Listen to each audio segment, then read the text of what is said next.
Hey, it's Megan from Running Toward the Prize, and this is marathon training update and Disneyland half marathon race recap all in one. So first of all, let me do a quick recap of marathon training. Went well first of the week, and then Friday was a crazy day at work, and basically I didn't get out till 9 o'clock at night, so no run happened on Friday.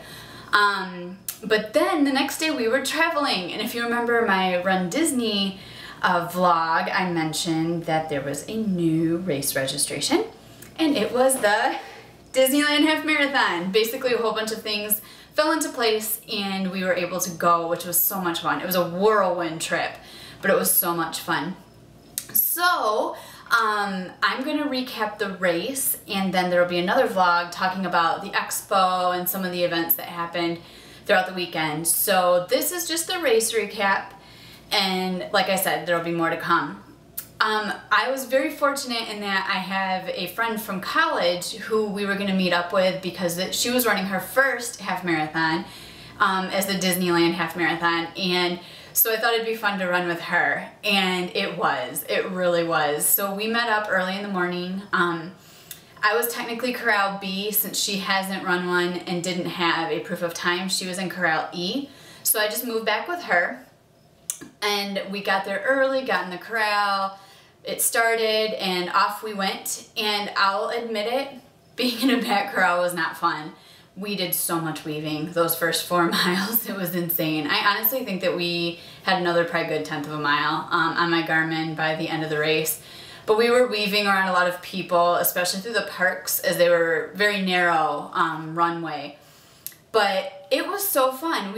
What we did is we went by Disneyland Hotel and then around the back area and then came into Disney's California Adventure. And we went by Paradise Pier and where the World of Color show is, and then we got to run through Cars Land, which was really cool. By that time the sun was coming up, so it wasn't real lit up. I'm sure the beginning corrals, it was nice and fluorescent lights and all lit up. So we ran through Cars Land, which was really fun, and then we went outside of California Adventure, made a quick trip through downtown Disney where we saw her husband, and he got some pictures of us, which was really fun. And then we went inside Disneyland Park, and you actually come onto Main Street the opposite way of the way that you come into Disney World, which was kind of neat. And we ran down Main Street USA, saw Billy. So funny. Some of my Bright Room pictures, I'm like, hello Billy, here I am. It's really funny. He wasn't quite ready for us at times. So we went through Frontierland and Adventureland and around the back and came through the castle, and he got some photos of us coming through the castle. And then we went into Tomorrowland, and those were really the only times that there were characters, but there were some good characters. Oh my goodness, Darth Vader and the Stormtroopers were in Tomorrowland. If they didn't have a line of 30 people, I totally would have stopped. Merida was there, and she was making faces with the people, like the runners. It was so fun. Just lots of characters. The cars were at Cars Land. So anyways, then after we ran out of Disneyland Park, we started to run into Anaheim. And I'm actually pretty thankful that I've had some half marathons under my belt that weren't Disney. Here's my reason. I'll be honest with you, running through the streets of any city is not fun. Let me rephrase that. Not exciting. Let's put it that way. You know, you're just running on the streets. It's kind of boring. And so we went over an overpass, not super steep, but you are going over an overpass, so there is a hill to it. And we were running directly into the sun. I literally had to look down at the feet in front of me because it was like the sun was like right here in your face. And I had my visor on too. But so we were running basically into the sun, into Anaheim. And the nice thing about the streets though was that they were wider, so we weren't feeling like we were weaving and cramped and congested. Water stops were fabulous. They did an excellent job with water stops. The volunteers, excellent as always. Excellent volunteers. And so we start running towards Angel Stadium, and at probably one of the most boring points of the race, they had this huge line. It had to have been a mile, for a mile, of these old time cars that were all restored and their drivers, and they were so encouraging and so fun. And thumbs up Run Disney on putting those cars out there because they were really cool. We then came into Angel Stadium, well, outside of Angel Stadium. We did run on a little bit of dirt, something to keep in mind. There was a couple pretty quick but steep hills. And then we went into Angel Stadium where there were people in the stands, which was really neat.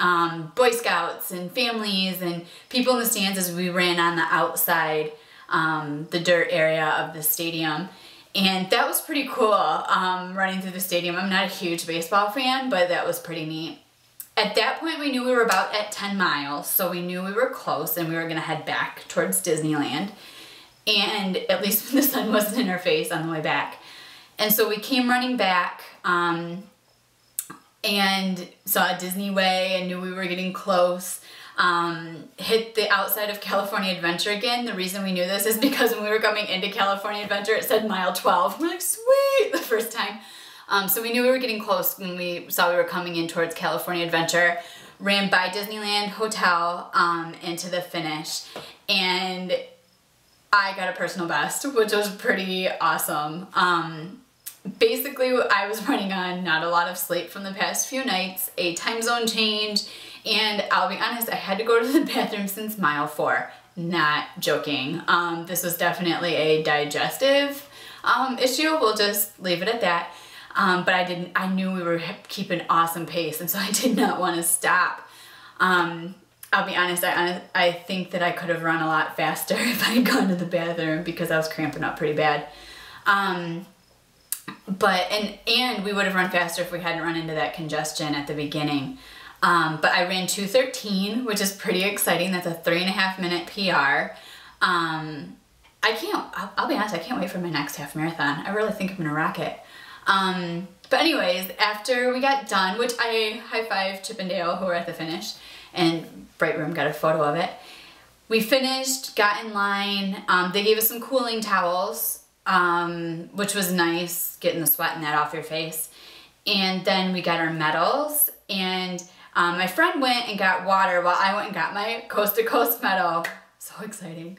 So I got my Coast to Coast medal, and then we got in line for the finishing photos, which one small problem, I noticed it on mine especially, but I can just imagine everybody else's was the backdrop. So like I'm standing by the backdrop, the sun is like right here. So my picture, I'm really squinting, it's pretty horrible. But then we got our food and we met up with our husbands, and it was so much fun. It was neat running through Disneyland, running with a friend who, by the way, has a sub 2-hour half marathon in her, no problem. She's super speedy. So proud of her. So proud of her. But it was a lot of fun, even though it was a whirlwind trip. You know, I hadn't been training for this really, so I was just excited just to, you know, enjoy it and have fun. And that's exactly what we did. So now I have 3 Run Disney medals for the year, my Princess, the Disneyland Half Marathon, and the Coast to Coast. So I'm excited for the rest of the events I have coming up. Wine and Dine's coming up, and then the marathon, the fall marathon. But anyways, that's the race recap. If you have any questions, please, as always, feel free to ask. And I look forward to telling you about the rest of my time in California.